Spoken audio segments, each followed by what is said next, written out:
போல உள்ளாட்சி அமைப்பு, மாநகராட்சி, நகராட்சி, பேரூராட்சி, ஊராட்சி எல்லாம் தெருக்களில் பேரை மாற்ற வேண்டும் ஒரு அறிவிப்பு.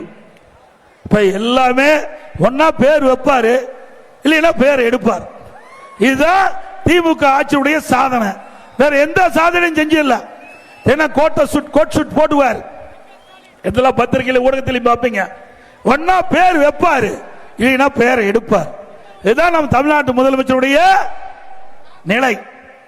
ஏங்க ஏற்கனவே இந்த பிரச்சனை வந்துதான் போக்குவரத்து கழகத்திற்கு பெயர்கள் எல்லாம் எடுக்கப்பட்டது, மாவட்டத்திற்கு பெயர் சூட்டப்பட்ட பெயரெல்லாம் நீக்கப்பட்டது. மீண்டும் பிரச்சனை உருவாக்குறார் இந்த முதலமைச்சர்.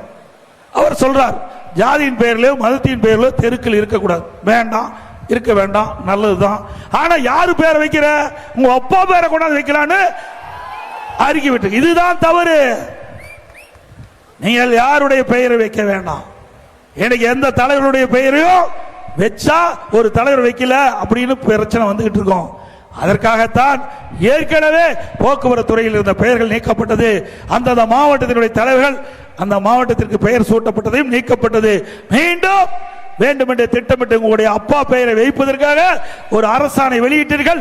மீண்டும் அதிமுக ஆட்சிக்கு வந்தால் இது ரத்து செய்யப்படும்.